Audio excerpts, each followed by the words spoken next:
રાજકોટ શહેર કોંગ્રેસમાં અંદરો-અંદરનો વિવાદ ફરી સપાટી પર આવ્યો। આ વખતે રાજકોટ શહેર કોંગ્રેસનો વિવાદ છે કાર્યાલયને લઈને। કોંગ્રેસના પૂર્વ કોર્પોરેટર અને હાલના મહિલા કોર્પોરેટરના પતિ પ્રવીણ સુરાણીએ સોશિયલ મીડિયા પર કરી પોસ્ટ। પ્રવીણ સુરાણીના મતે તમે જ્યાં મીટિંગ બોલાવો છો ત્યાં કોઈ જૂના કોંગ્રેસીઓ આવવા રાજી નથી। પ્રવીણ સુરાણીનો આ ટોણો સીધો રાજકોટ શહેર કોંગ્રેસ પ્રમુખ રાજદીપસિંહ જાડેજા સામે હતો।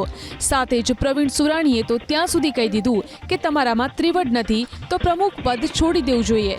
ઇન્દ્રનીલ રાજગુરુ પણ કોંગ્રેસને પોતાની પેઢી સમજે છે જેવું લખી અને સુરાણીએ એક બાજુ રાજકોટ મ્યુનિસિપલ કોર્પોરેશનની ચૂંટણી નજીક આવી રહી છે તે પહેલા કોંગ્રેસમાં અંદરો-અંદર ટાંટિયા ખેંચ ચાલી રહી છે।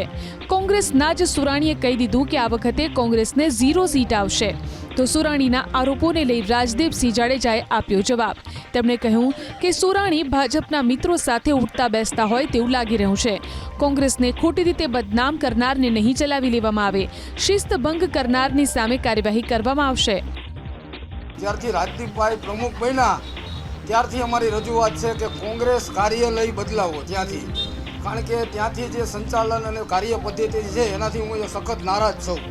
જ્યારથી અતુલભાઈ પ્રમુખ હતા ત્યારે પણ અમને ત્યાંથી કાર્યાલયમાંથી હળદૂત કરીને કાઢવામાં આવ્યા હતા। પ્રમુખને અમે અવારનવાર રજૂઆત કરી છે, એટલે કોંગ્રેસ પ્રમુખની કાર્ય પદ્ધતિ સામે અમારો વાંધો છે, કોંગ્રેસ સામે કોઈ વાંધો નથી મારો। ત્યાંથી ઇન્દ્રનીલભાઈ ચલાવે છે। જે તે વખતે જે બનાવ બન્યો ત્યારે અમે અતુલભાઈ રાજાણીને પ્રશ્ન પૂછ્યો હતો અને જવાબ અમને ઇન્દ્રનીલભાઈ આપતા હતા।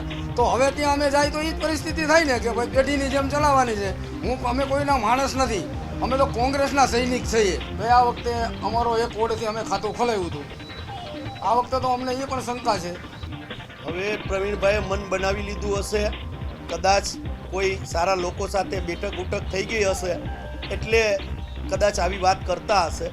અને હું આપના માધ્યમથી કહેવા માગું છું કે પ્રવીણભાઈ સોરાણીને 3 ટર્મ કોંગ્રેસ પાર્ટીએ ટિકિટ આપી છે, કોર્પોરેટર ચૂંટાણા છે, વિરોધ પક્ષના નેતા બનાવ્યા છે, પાર્ટીએ જે કાંઈ પાર્ટીના પ્લેટફોર્મ ઉપર એમને અપાતું હોય બધું આપ્યું છે કે ભારતીય જનતા પાર્ટીને રાજકોટ મહાનગરપાલિકાની અંદર જડબા તોડ અમે જવાબ આપશું।